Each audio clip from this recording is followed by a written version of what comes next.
Hello बच्चों, the question says how many terms of AP 3, 7, 11, 15 and so on will make the sum 406. Options are 10, 12, 14 and 20. तो यहाँ पर question में पूछा गया है कि कितने टर्म्स होंगे इस AP में जिनका सम 406 हो जाएगा।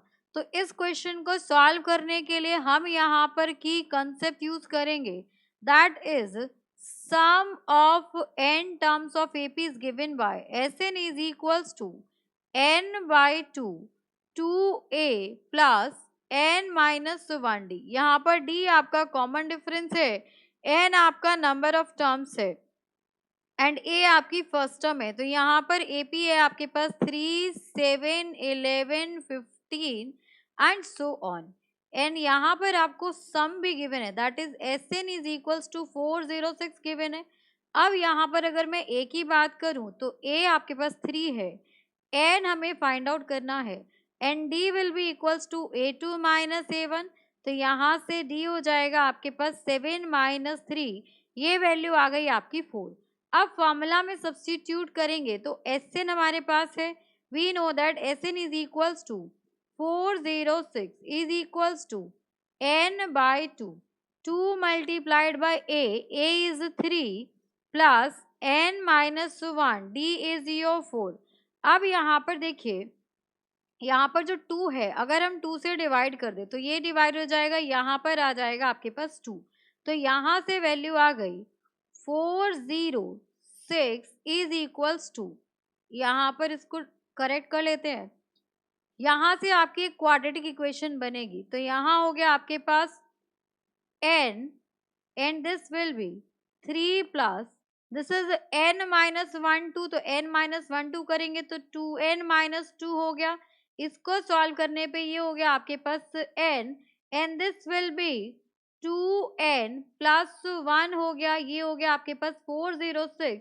इसको अगर सॉल्व कर ले so 2n square plus n n minus 406 equals to 0। तो यहाँ पे इसको सॉल्व करने के लिए हम मिडिल टर्म स्प्लिट का यूज करेंगे, तो ये हो जाएगा आपके पास 2n स्क्वायर, यहाँ पे प्लस n चाहिए, so this will be 28n n plus 29 n minus 406 equals to 0। यहाँ से हम 2n कॉमन ले लेंगे, so this will be n minus 14 n plus यहाँ से हम 29 कॉमन ले लेंगे, so again this will be equals to n minus 14 equals to 0। So 2n plus 29 एक टर्म हो जाएगी, एक टर्म आपकी 9 n minus 14 equals to 0। So from here n will be equals to minus 29 by 2 and n will be equals to 14, because ये भी 0 होगा और ये भी equals to 0 होगा। तो यहाँ पर n क्या होता है, नंबर ऑफ टर्म्स होता है। So we can say that since n is the number of terms, therefore it can't be negative, इसीलिए नेगेटिव नहीं हो सकता। So n will be equals to 14। तो इस क्वेश्चन में जो आपका रिक्वायर्ड आंसर वो होगा वो आपका n इक्वल्स टू 14 होगा। So n equals to 14 is your option number C. Option number C is the correct answer. Hope you understood it very well. Thank you so much, best of luck.